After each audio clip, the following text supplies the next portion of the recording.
स्वागत है दोस्तों, आप हैं आशीष हिंदी एकेडमी के साथ। आज की हमारी ये क्लास कवि रहीम दास पर आधारित है। इस क्लास में आप रहीम दास से जुड़े हुए सभी तथ्यों को आसानी से 10 मिनट के अंदर पढ़ सकते हैं। उनकी महत्वपूर्ण पंक्तियों के बारे में, उन पर कहे हुए कथनों के बारे में और उनकी रचनाओं के बारे में सब कुछ आपको इस क्लास में मिलेगा। तो बने रहिए साथ में, चैनल को सब्सक्राइब कर दीजिए, वीडियो को लाइक कर दीजिएगा और टेलीग्राम व्हाट्सएप ग्रुप का लिंक आपको डिस्क्रिप्शन बॉक्स में मिल जाएगा, उसे ज्वाइन कर लीजिए ताकि समय पे आपको सूचनाएं मिलती रहें। शुरुआत करते हैं। सबसे पहले आपको ध्यान रखना है कि इनका जो मूल नाम है अब्दुल रहीम खान खाना। कवि रहीम दास का नाम अब्दुल रहीम खान खाना है, इसे ध्यान रखिए। आचार्य रामचंद्र शुक्ल के अनुसार रहीम का जन्म संवत 1610 से 1683 ईस्वी तक है। अब इसे सन में जब बदलेंगे तो ये 1557 से 1626 ईस्वी तक ठहरता है। तो इसे आपको ध्यान रखना है, आप केवल सन को ध्यान रखिएगा, 1557 से 1626 ईस्वी। डॉक्टर नगेंद्र भी इनके जन्मक्रम के बारे में बताते हैं, जन्म वर्ष के बारे में, और वो 1556 से 1638 बताते हैं। लेकिन आपको शुक्ल जी वाला ध्यान रखना है। यहाँ मैंने आपको केवल सूचनात्मक ढंग से बता दिया कि इसे भी ध्यान रखिए, यानी रेंज वही है 56 और 57 के आसपास का। रहीम अकबर के सुप्रसिद्ध मुगल सरदार बैरम खान खान खाना के पुत्र थे। ठीक, इसे ध्यान रखिएगा कि इनके पिता बैरम खां खान खाना प्रसिद्ध मुगल सरदार थे, इसे आपको ध्यान रखना चाहिए। ये अकबर के दरबारी कवियों में मूर्धन्य स्थान प्राप्त थे, बहुत ही सम्मानित पदवी थी अकबर के दरबार में इनकी, तो इसे ध्यान रखना है। कभी कभी परीक्षाओं में कई कवियों के नाम दे करके पूछ लेता है कि इन निम्न में से कौन अकबर के दरबार में था या नहीं था, तो इस दृष्टि से आपको इस पॉइंट को ध्यान रखना है। आगे इनके बारे में देखते हैं कि शुक्ल जी ने क्या लिखा है। शुक्ल जी इनके बारे में लिखते हैं कि ये दानी और परोपकारी तो ऐसे थे कि अपने समय के कर्ण माने जाते थे। देखिए कितनी बड़ी बात है कि अपने समय के कर्ण माने जाते थे। इनकी दानशीलता हृदय की सच्ची प्रेरणा के रूप में थी, कीर्ति की कामना से उसका कोई संपर्क नहीं था। यानी केवल अपनी कीर्ति के लिए, अपनी प्रसिद्धि के लिए ये दान नहीं करते थे, ये हृदय की सच्ची प्रेरणा से उनकी ये दानशीलता जुड़ी हुई थी। तो ये कर्ण के समान शुक्ल जी इनके बारे में बताते हैं। अब आगे ध्यान रखिए और क्या लिखा गया है शुक्ल जी की पुस्तक में। ये बादशाह जहांगीर के समय तक वर्तमान रहे। ठीक, यानी इन्होंने, ये अकबर के दरबार में मूर्धन्य स्थान था और जहांगीर के समय तक ये वर्तमान रहे। लड़ाई के दौरान धोखा देने के आरोप में जहांगीर के समय में इनकी सारी जागीर जब्त कर ली गई और ये कैद कर लिए गए। धोखा के आरोप में जहांगीर ने इनको कैद करवा लिया।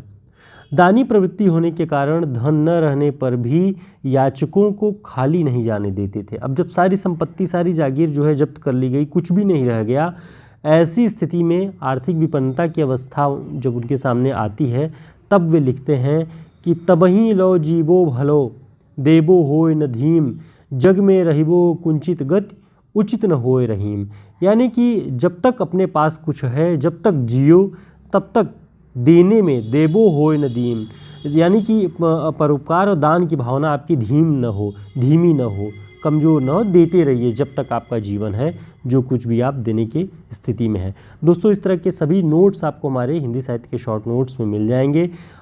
लगभग सभी प्रतियोगी परीक्षाओं में, चाहे स्कूल लेक्चर की परीक्षा हो, प्रवक्ता परीक्षा, असिस्टेंट प्रोफेसर की परीक्षा, सभी में, यूजीसी नेट की परीक्षाओं में ये हिंदी साहित्य के इतिहास काव्यशास्त्र पुरस्कार के लिए बहुत उपयोगी शॉर्ट नोट्स है। आप इसके प्रिंट फॉर्म में भी ऑर्डर कर सकते हैं या फिर आप अपनी सुविधा अनुसार इसे PDF भी ले सकते हैं हमारे इस व्हाट्सएप नंबर पे संपर्क करके। आगे देखते हैं। गोस्वामी तुलसीदास से भी इनका बहुत स्नेह था।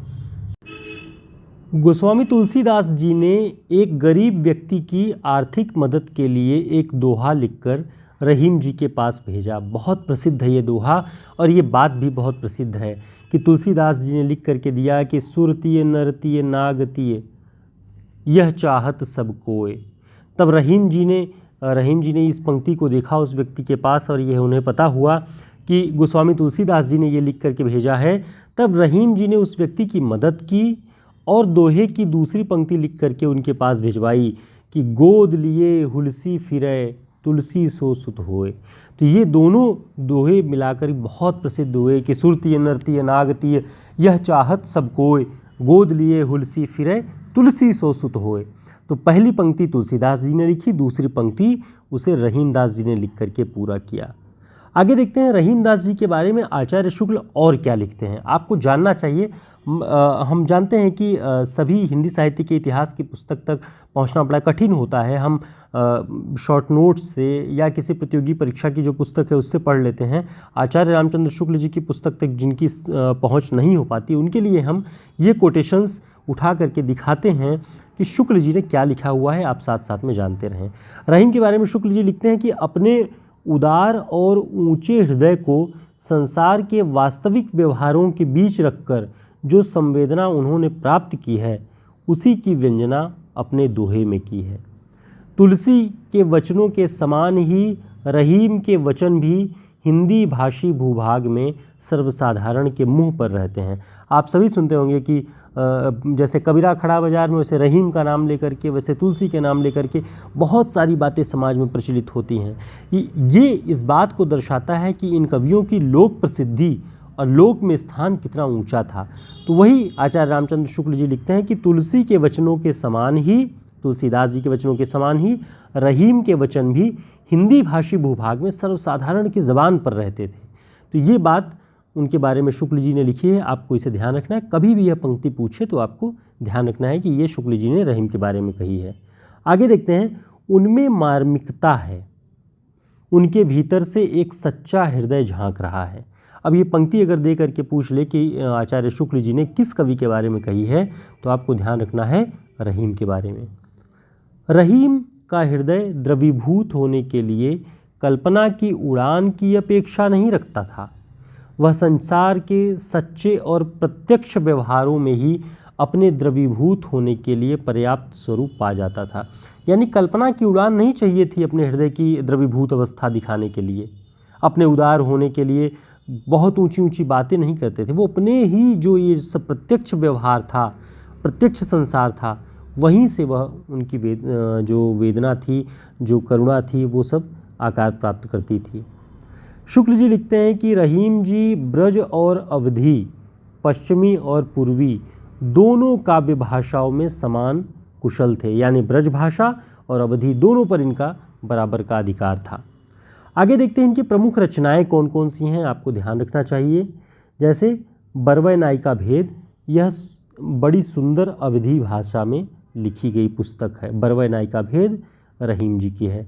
रहीम दोहावली या सतसई, श्रृंगार सोरठा, मदनाष्टक, कृष्ण लीला संबंधी 8 पद मिलते हैं मदनाष्टक में।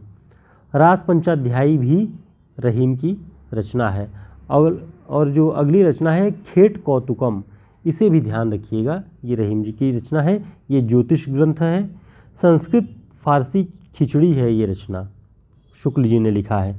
इसमें मनुष्य जीवन पर ग्रह नक्षत्रों के प्रभाव का संक्षिप्त अंकन दिखाई पड़ेगा आपको इस रचना में, खेट कौतुकम में। और ये कैसी रचना है? ज्योतिष ग्रंथ है। आगे देखते हैं, इनसे जुड़े हुए सभी तथ्य आपको इस पूरी क्लास में हम दिखा देना चाहते हैं, ताकि आप रहीम के बारे में जानने के लिए आपको कहीं अन्य जगह जाने की आवश्यकता न पड़े, बहुत ज़्यादा किताबों को उलटने पलटने की ज़रूरत न पड़े, क्योंकि हमने ऑलरेडी इतनी मेहनत आपके लिए कर ली है। भरतपुर के पंडित माया शंकर जी याज्ञिक ने इनकी रचनाओं का पता लगाया। और कौन कौन सी रचनाओं का पता लगाया? नगर शोभा, इसमें जौहरीन, रंगरेजिन, तुर्किन, कैथिन, गुजरी आदि विविध जातियों की स्त्रियों का चित्रण मिलता है। तो विविध जाति की स्त्रियों का चित्रण किस रचना में मिलता है? नगर शोभा में। ऐसे ऐसे पॉइंट को ध्यान रखिएगा। फुटकल बरवै और फुटकल कवित्त सवैये भी इनके प्राप्त हुए हैं। माया शंकर जी याज्ञिक ने रहीम का एक पूरा संग्रह रहीम रत्नावली नाम से निकाला। ठीक, अब इनके कुछ प्रसिद्ध दोहों के बारे में भी हमें देख लेना चाहिए। ठीक है, जैसे ये बहुत प्रसिद्ध है, भोरहि बोल कोयलिया बढ़वत ताप, घरी एक भरी आलिया रह चुपचाप। दूसरा, कमल दल नैनन की उन्मान, बिसरत ना ही सखी मो मनते मंद मंद मुस्कान। इस तरह से इनकी ये पंक्तियाँ बहुत प्रसिद्ध हैं, बहुत अच्छी पंक्तियाँ हैं, आपको ध्यान में रखना चाहिए कि भोर ही बोल कोयलिया बढ़वती ताप और कमल दल नैनन की उन्मान। दूसरी पंक्ति तो बहुत चर्चित, बहुत प्रसिद्ध है और परीक्षाओं में पूछी जाती है। दोस्तों उम्मीद है आपके लिए ये पूरा का पूरा ये क्लास, ये स्पेशल रहीम जी पर आधारित हमारी ये जो कक्षा है आपके लिए बहुत उपयोगी होगी। आप किसी भी परीक्षा की तैयारी कर रहे हों, सभी में ये समान रूप से उपयोगी है, क्योंकि हिंदी साहित्य का इतिहास लगभग सभी कॉम्पिटिटिव एग्ज़ाम में जो हिंदी से जुड़ा हुआ है कॉमन है। उसमें आपको भक्तिकाल पढ़ना ही है, रीतिकाल पढ़ना ही है, आधुनिक काल, गद्य, पद्य, ये सारे हिस्से आपको पढ़ना ही पढ़ना है। इसलिए इसे आप सभी मिलकर के तैयार कर लें। फिर मिलते हैं एक नए वीडियो में, तब तक के लिए नमस्कार, शुभकामनाएं।